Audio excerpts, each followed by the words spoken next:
everyone, and thank you for tuning into another episode of the Something Else podcast. My name is Gabriella, of course, and this is my guest, Matthew. Today we're talking about what it means to be a man in today's world, and we're just getting into that conversation. Yeah.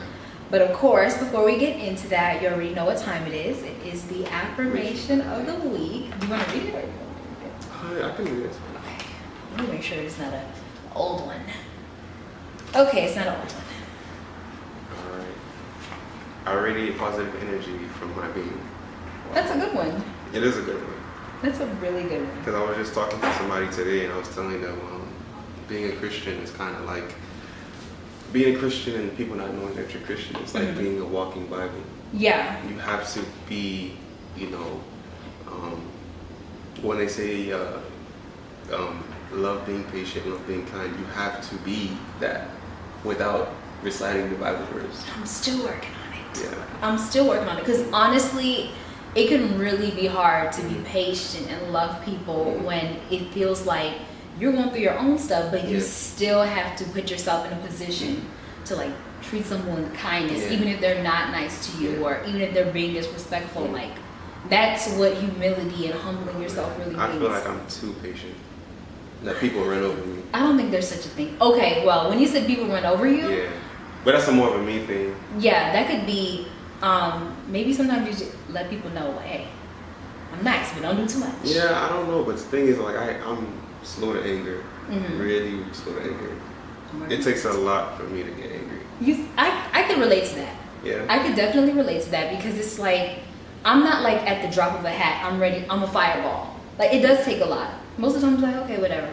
Yeah, that's how I am. Like, what can I do? Yeah, it's one of those things. But this is a really good conversation it is. that we're about to get into. What does it mean to be a man in today's world? I want to hear what you have to say. Oh man, it's that in itself is a lot. Only because we have so much. I mean, us as men, we have so much. I'll put it in my words. Being a man in today's society is a man that is able to know himself, know his own edge. But in knowing your own edge, being able to love yourself. Yeah. But love it while loving yourself. It's just, man, it's like that. I mean, that whole thing is such a pack in not packful, but it's so much unpacked in that. Like, how a man is perceived today, like I was telling you, everything a man, anything bad that they say about a man is related to a woman, calling them a B word or saying, oh, you're a P word, they're like, but it's so much, like there's certain things that men can't do because if they do it, toxic masculinity brings them down. Yeah. Oh my gosh. And it's so funny because right before you got here, me and one of my friends, when she sees this, she's gonna know. Me and one of my friends were talking, and she was like asking about toxic masculinity. Yeah. And that is a real thing because it seems like that's something that we hear very often. Yeah. It's like, oh, that's just toxic, or it can really be damaging. Yeah, of course. I feel like it really gives a stigma that he's this or he's that, and like you mentioned. It's hard to be a man because sometimes you don't even get credit for the good things that you do. Not at all. Like I was reading the book, The Way of Superior Man. It was like this guy, he was like, I just got a $2 million sale. And his wife, before he went to work, she wrote a note that said, don't forget the milk. And he forgot the milk. But he's like, babe, I just got $2 million sale. I can buy a farm. And she's like, no. You had one job. That was to get the milk. That was just to get the milk and stuff like that. Like a woman, she still loves you. Yeah, she's happy about that. But being challenged, a man would be like, why is she challenging me? Like, and toxic masculinity has different levels, and that can be one thing. But then the biggest thing is like me. Yeah. Having a beard, black man, natural mean mug, but I'm a teddy bear. Yeah. Like I'm not I'll be perceived as such thing, but in society. But me, I'm not. I don't fit any criteria of what I look like. Yeah, no, I can definitely see that. And honestly, people do tend to judge a book by its cover. Of course, yeah. Like, of course, like you mentioned, black man with a beard. They're like, oh, he's up to no good. Yeah. Oh, he's a thug. And it's like, wait a minute. I just grow hair really fast. Yeah, definitely, yeah. It can really get, annoying to kind of feel like you're in this place where you're looked at as public enemy number one. Yeah, it's sad though, because it's just sad. Just even like even like, let's say a kid goes through high school and goes to a 4-year college, graduates, great GPA, honor student, doesn't, just able to finish, and he goes into a career, but doesn't get praised as the man that just went to jail, did a 10-year bid, didn't snitch. Yeah. Why is he praised more than the other kid? Not knocking them, but it's like they're kind of like the same thing. Why don't we praise them the same? Yeah. Do you think that society plays a huge role on what people see as a man, or what people see as he isn't a man? No, I mean, of course, especially social media too. Yeah. Because back then, a woman would see one man do one thing, and they're like, oh, I want my man to be this way. Yeah. Which is no fault on a woman if that's what she wants her man to be, but you won't find that in everybody. Yeah. No. Everybody is different. Like no man is the same. We were speaking about something, and correct me if I'm wrong, you said one of the reasons that you started reading The Way of the Superior Man was because you wanted to have more of a fresh outlook when you're looking for partners, and the way that you view women and things like that. And what I want to ask is, where does that perspective come from as far as generating, I want this fresh outlook. I want to grow. I want to, change the way that I think so that I could be a better man. It's just something that you have to have within. It has to be. You can't just wake up and just be like, oh, because a year ago today, I'm totally different. I wouldn't say careless, but I wasn't as I wasn't as attentive as I am now. I wasn't I pay attention to the little things, like for example, if I see a woman and I'm like, okay, I'll look at her nail colors and I'll be like, okay, she chose that color. She seems like a woman that likes softer colors, or just the simpler things. Like I pay attention to habits, because that's another thing I feel like some of us men lack, that women don't present stuff to us so subtle, and if we just pay attention, that we can just grasp the women. Like if for example, let's say you had a vase here and you had sunflowers, or better yet, your nails, you had sunflowers on them, and I'll be okay, nails has sunflowers, her keychain, she has sunflowers, I think she likes sunflowers. That's it. 1 + 1 is 2. It's 2. That's it. That's really what it is. And I think that what you mentioned is very important, like listening to those small details, realizing those certain things. I know that you said last year I'm a totally different person. Do you think there was a moment where you were like, I want to develop a growth mindset, or a moment where you were just like, okay, I see that I need to make improvements with myself, I want to start changing to be a better man? Honestly, when you have the right people around you. Okay. I mean, for me, because I have my mentor. She's like, she sees me. She's like, okay, I see you doing all these things, but where are you going with it? Like, I need to know, what are you doing?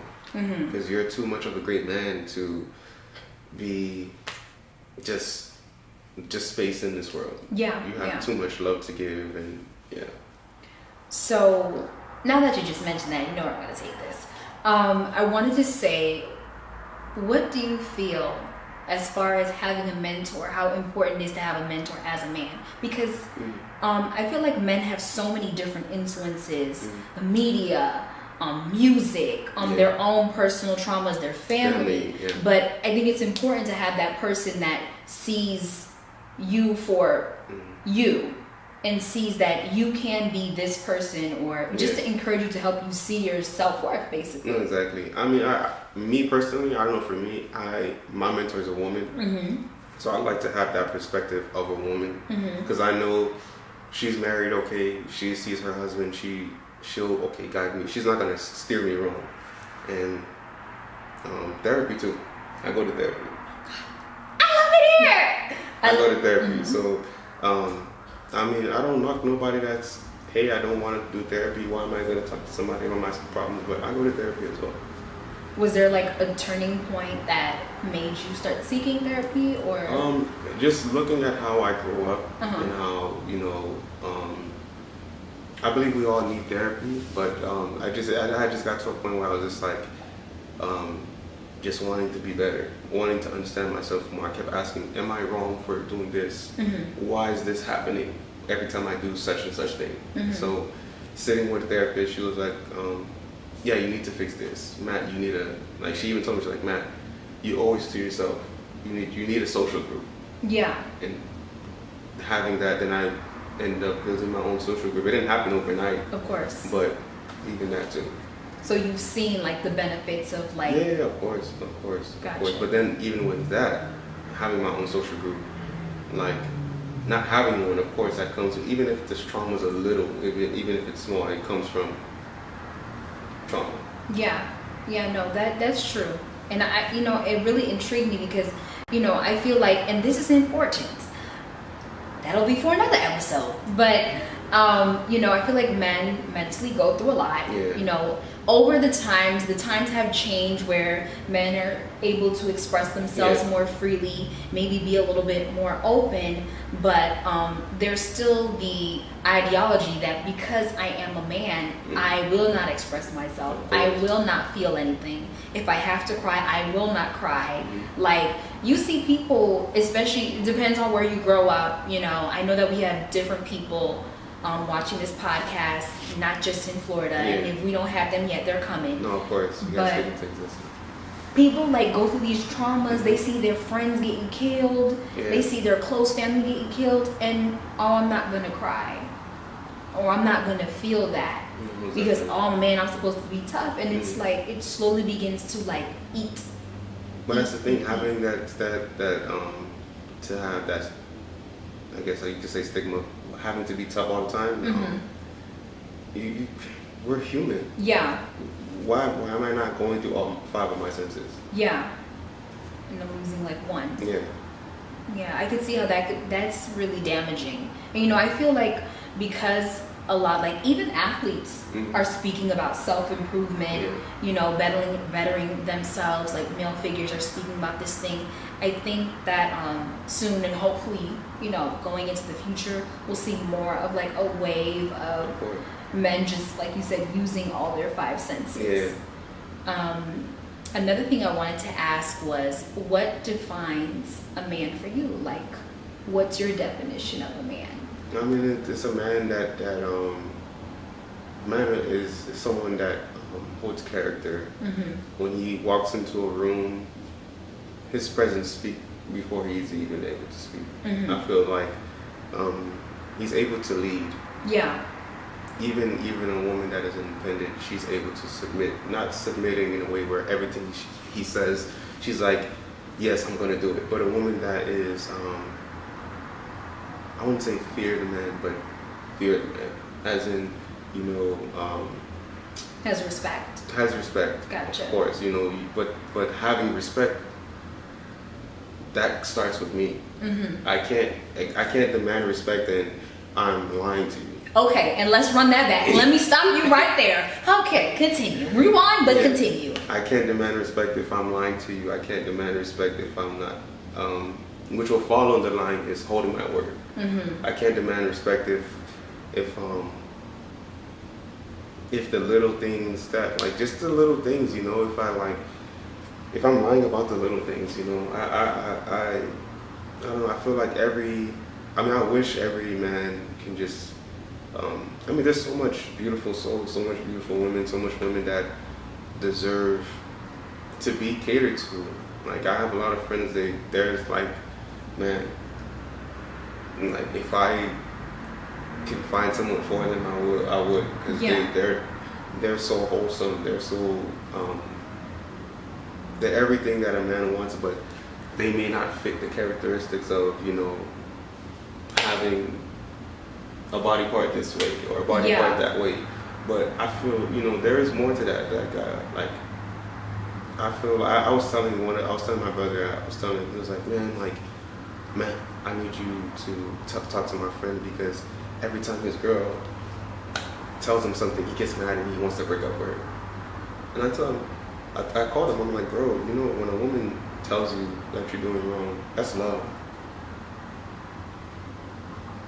That is love. This is true.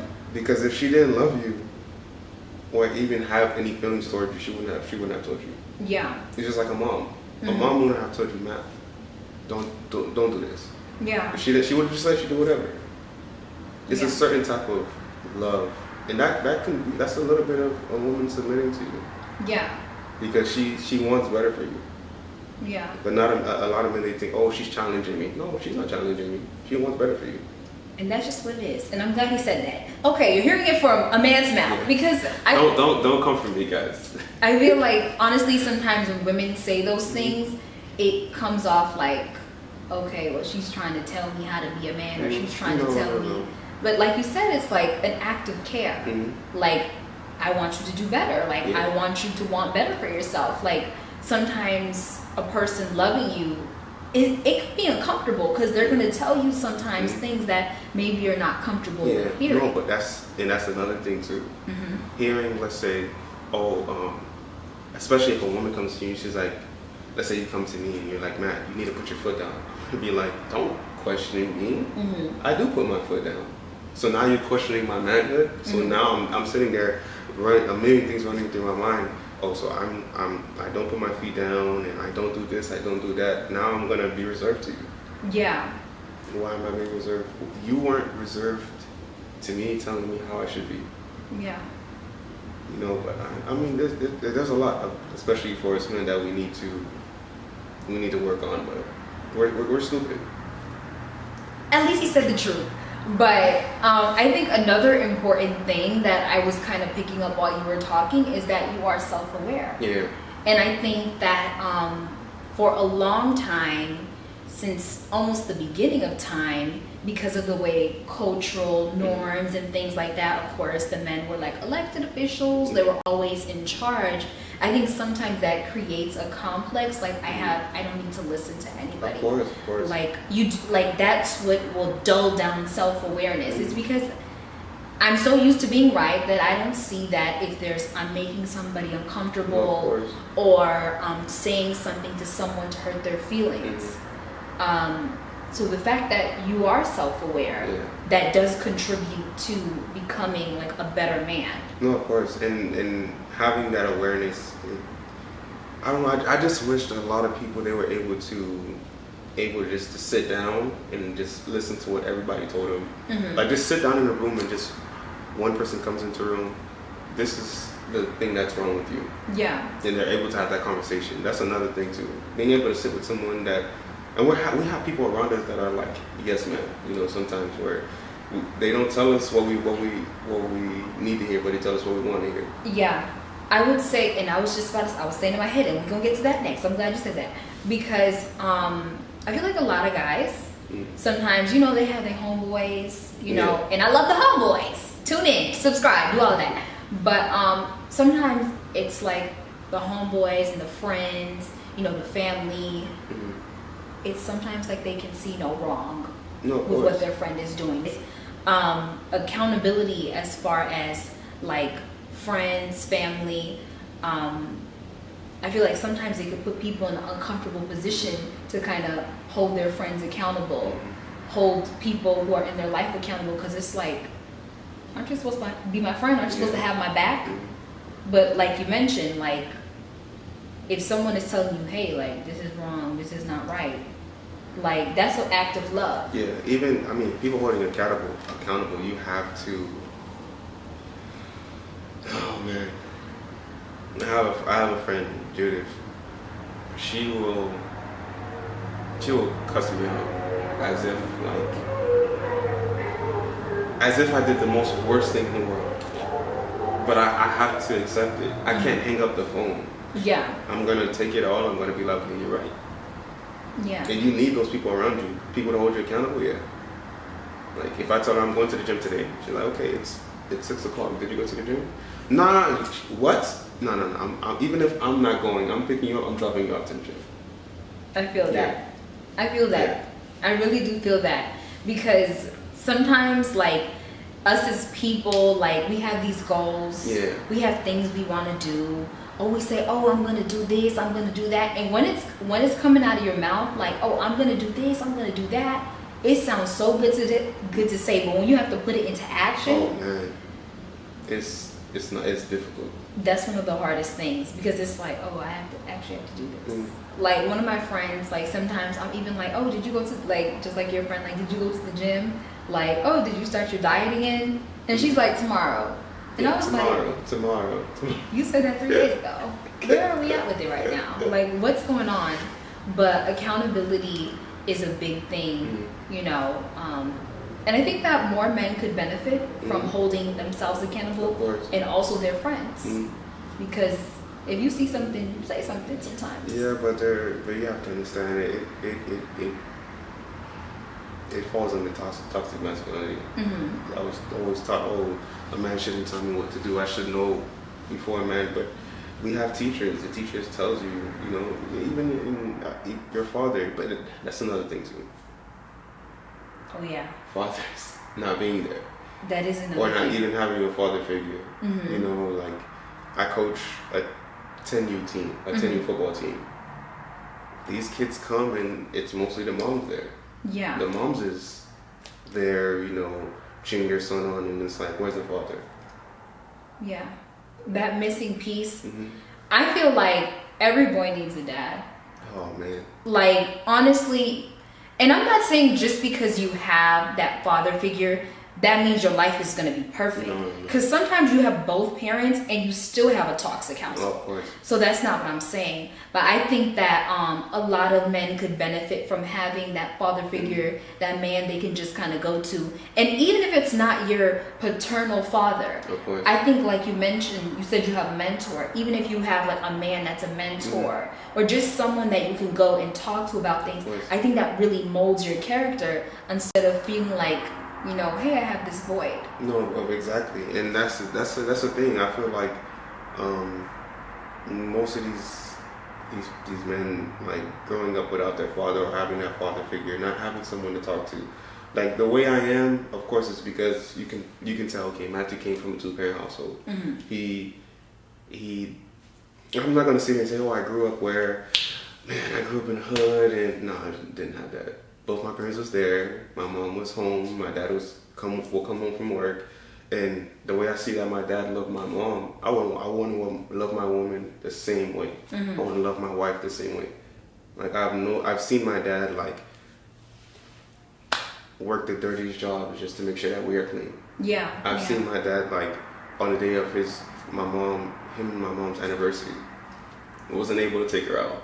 Yeah. But made all of his kids dress up as if we're working in a restaurant, and did a whole thing inside the house. You know? Then you guys were the servers. We were the servers, but stuff like that. Like I've seen my dad actually like Mother's Day kiss my mom's foot, rub her foot. I've seen things like that. So why would I not want to? And I've seen him do that, and him doing that. I've seen my mom's reaction. Yeah. I've seen her smile, I've seen her laugh, I've seen them joke, of course I've seen them argue, but the arguments never got to a point where they're not sleeping in the same room. I've never seen my mom and dad, unless like, if my little sister's sick, my mom would want her to sleep right next to her, so then my dad would be like, okay, I'm gonna sleep with you, so your mom can watch over your little sister. But other than that, I've never seen them angry.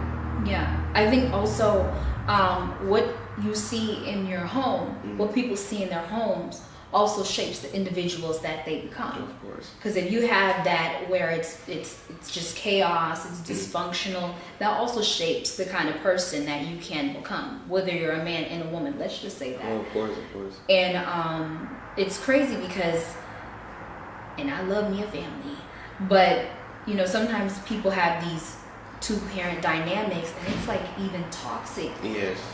If they just had that one parent, and that's, you know, that's really sad to see. But we also must praise that there are healthy dynamics out there. There are healthy families, because society wanted to make it look like, you know, you don't need this parent, or you don't need that parent. But at the end of the day, I feel like everybody wants to have a sense of wholeness, a sense of community, if they can have that. Do you want to start a family? I do. That's beautiful. I want my family. That's beautiful. Like, I want to keep my family together. Again, I came from a two-parent household as well. So I do want a family. But, you know, I also recognize that to have the family that I desire to have, it's not going to happen overnight. Of course. And I have to be patient. Because when you become impatient, then you begin to rush. And then when you begin to rush, it's not done correctly. That's my problem. Because I'm an instant gratification person. Like, okay, you're pregnant. I need a baby right now. Like, we need to go to the hospital, baby out. Like, I need to see the baby in my hand. But I even through that, like, I want to be able to, like, cater my woman when she's pregnant. I want to be able to watch you wobble from the room. Wobble. I mean, I want to see that. I want to be able to be like, I want to see you out of breath. I want to be able to ask you, like, once you be like, oh, are you okay? I want to be able to, like, you're what? You're vomiting? Boss, I gotta go. Or if I'm the owner of a company, guys, take over. I have to go take care of my wife. I want to be able to, like, I want to be present. Man, I want to be able to be driving home and I'm smiling for no reason, because I know I'm gonna come see you. Yeah. That's how I am. I don't know. My heart is just so full of love. Yeah. I think a lot of people can learn from you. I think a lot of people can learn from you, and I think it's really important to see positive input from different people, from a man, you know, explaining these different things, because there's so many different influences. Was like, forget her, bro. Like, let's go do this. Let's go do it. And it's like, okay, you're hurt. No. People they're not gonna sit there and admit like, oh, I was wrong. You know. I mean, us men, we have a lot to learn. Yeah. I'm still learning. I may seem like or portray that I'm like this perfect man, but I'm not. Yeah. But I think that's important, you know, that you mentioned that you still have a lot to learn. And growing and always trying to find out more about yourself and more about others really shapes you into the man that, you know, you are looking to be, who you're developing to be. If anyone is watching this, like, you know, just words of encouragement. Being a man in today's society, in today's world, is difficult, and I will say that, and I'll put that in there. But also looking at yourself and seeing, hey, how can I grow? How can I become better? How can I take care of myself? How can I love myself? That really does begin to transform your mind. Of course, yeah. So, you know, in closing, you already know what to do. Just like, comment, and subscribe on this video. Follow us at the Something Else Podcast on Spotify, Apple Podcasts, and on YouTube, of course. And would you like to share your socials? I am Matthew J. Fatal, Fatal, on Twitter. I'm Humble Prince Matt on Instagram. And follow my podcast, The Come With Miami, on Instagram as well. And before you follow mine, follow hers, and then you can follow mine first. Alrighty, guys. Thank you so much, and we will see you in the next episode. Bye. Bye.